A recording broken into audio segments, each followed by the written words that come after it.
So we are talking about the Nike Pegasus 39. I'm in debt to no one but the one who took my sins. I do it for real, there's no reason to pretend. If I do it once, I do it again. Add it up, bankroll, euro, peso.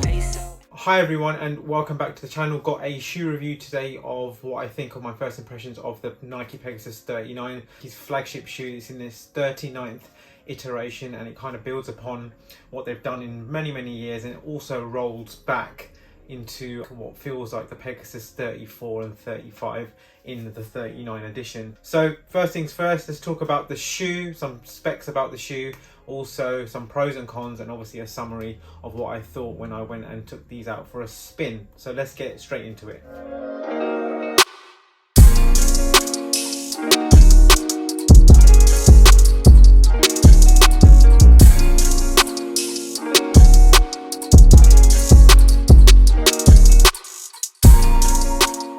Some quick observations about the shoe is that it is a lot lighter than the 38. It's coming 20 grams lighter than my UK 8.5 that I have in the 38, and they actually feel a lot lighter in your hand, which is obviously because the weight isn't the same, but it's a good step in the right direction because the 38 was a good shoe, but it was an average shoe at best, I think, and this obviously has a better fit and a feel and a bit more comfort, and the fact that it's just a lighter, slimmer model. I have picked up a UK 8.5. It weighs 276 grams in my size. It is a 10mm offset for a shoe. It is a road shoe, and it is good for your everyday easy running, recovery running. You can pick up the pace for a little bit of a tempo, but this is not a shoe that I would particularly race in just because of the fact that it's a little bit too heavy. You can pretty much do all of your running, and if you was to have one shoe that was to do it all, you're most likely going to get on really well with the Pegasus 39. But if it was something to go into a rotation, so it fits that easy and that recovery day shoe window. So starting off with the upper, so Nike have redone the upper completely on the shoe. It is now got an extra padding on the tongue, which is actually feels quite nice. It's a little bit shorter than the Pegasus 38, which kind of sat a little bit too high on top of your ankle, but this is quite padded, it's semi-gusseted, and it's got a nice sort of fit and feel to it, quite squishy, and it does take good impact off the laces and doesn't create any sort of pain on the top of the foot. The actual mesh around the whole of the upper is redone, complete engineered mesh, and it actually brings back the flywire, which was in the Pegasus a few iterations ago. Flywire does a really good job at sort of holding that midfoot down, gives you a little bit more flexibility, and also has that great lockdown support that you need from a shoe. And I found that this shoe in particular gives you more space in your toes to breathe, and just it doesn't seem to run as hot as the 38. I thought the 38 was just too thick in terms of its upper and just the way it ran, and just gave not enough space for your toes, which then creates too much amount of heat, which this doesn't actually do. So it's quite wiry. It's got a nice feel to it. It just feels a lot more slimmer. Good padding in the heel as you do, and you've got the little bumper rails in the back along with the heel flare, which takes away any pressure from your Achilles. Good lockdown, laces are a nice length, no issues on slipping, foot stayed nice and secure, laces never came undone, and again it felt very good lockdown in the midfoot, toes were nice and evenly spread. True to size is a fit for me, so thumbs up that the lockdown fits really well. The addition of the flywire and the mesh is the biggest change on this particular shoe. It's just a nice slimmed down version, which is kind of what you want from an everyday trainer. So moving on to the midsole of the shoe, and again it is Nike React foam. It has been for a number of years, and React is good, it's very durable, you get a hell of a lot of miles out of it, but it does lose its life after a couple of hundred miles. That is the one big criticism of React.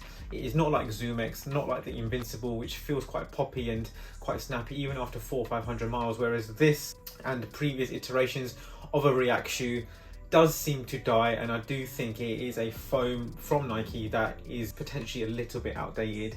So the heel shape is designed to give you optimized landing, easy transition from heel to toe, and it's got a nice thick foam for a nice responsive ride, so it does do that. The extra air zoom unit in the heel, it does feel like it's a little bit more energized. If you do land on your heel / midfoot, you will feel it's a little bit more softer.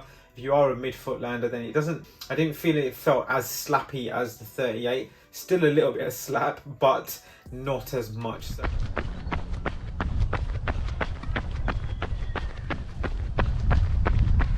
definitely, if you was to pick up a shoe between the 38 and 39, go for the 39. That's my honest opinion, because this is a lighter shoe.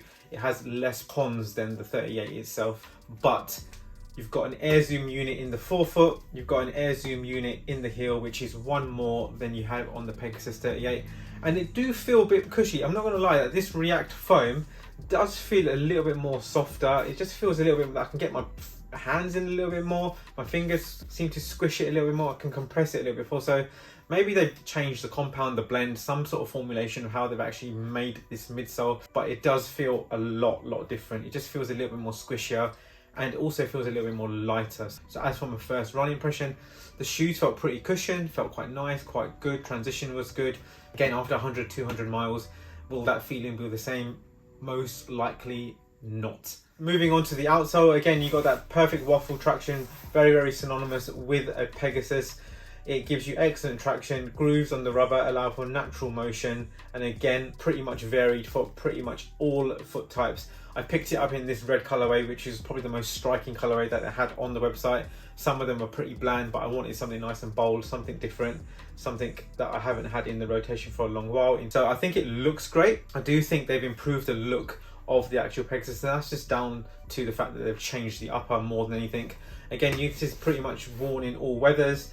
That's not an issue, and you've got a nice decoupled groove especially, and you'll get tons of miles out of these 400-500 miles. My 38s went up to 500 miles before I felt as if they lost their complete life. I expect these to probably last exactly the same. So some pros about this particular shoe is the fact that it's got an improved fit on the Pegasus 38, 100% much better fit. It's very comfortable as your daily running shoe. Like I said, for those easy runs, even those tempo runs and those recovery runs and those long runs as well, this is going to do a really good job.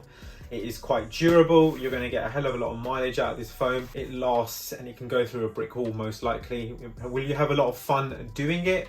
Maybe not so much. The Invincible is a funner shoe, but this just gets the job done. It's a Pegasus, it's what you expect. It's a workhorse. Workhorse doesn't have a lot of flares, but this is one of them, which is a lot better than the previous generations. It does feel a step back into time from the 34 and the 35 from what I felt when I ran in this shoe. So the cons of the shoe are the fact that the React foam is the only thing that will probably let it down, like in terms of the snappiness and the poppiness. That's the biggest criticism that I can have of this shoe, but it does just get the job done. If you are looking for a more of a fun shoe, then you're going to switch out going towards maybe like an Invincible or a New Balance 1080 or other shoes that are currently out there in the market. But again, you kind of got to say to yourself, this is what you kind of expect from a Pegasus, and it retails at £110. With a discount you can get it for £90, which is a good value money for a shoe. In terms of other criticisms, the upper is a step in the right direction. They need to continue, I think, with Flywire for the Pegasus 39. I'm not sure why. This is a con from previous iterations, as it's gone back into this shoe, as to why they take it out, because it just makes the previous versions feel very floppy and have no structure whatsoever, whereas this has the flexibility to actually lock your midfoot down and keep it pretty secure. So it's a bit of a pro and a con, that the fact that it's taken another version for it to go back into what it was. It's almost like similar to what Apple do. They take something out and you realize that, oh, you didn't need it in the end, but then they bring it back a couple of years later. So similar thing, it's doing the same thing. And that wraps up what I think of the Pegasus 39. When I took it out for a spin, it felt good, felt snappy, felt pretty light under the foot. But again, as a Pegasus 39, it's a huge upgrade from the 38. I would not recommend you go and get the 38 any further now that this has been launched and it is available for you to buy. I think the next iteration will be very key. The 40th edition, would love to see ZoomX in this particular shoe, or some sort of a blend with their Air Zoom units, because it is very famous for the Pegasus line. For the price, for a daily trainer, for something to go into your rotation, or a one shoe that fits all, this is a great shoe. You're not going to go too far wrong. A very reliable runner that you will actually really quite enjoy running in. So it gets a thumbs up from me. It will stay in my rotation because I'm not running in the 38 anymore, and as for that, it will continue being my easy and recovery and long run day shoe. So I want to thank you for watching this first impression review of the Pegasus 39. If you like this video, remember to give it a thumbs up and to subscribe to the channel, and I'll hopefully see you very soon in the next video. So until then, thank you for watching.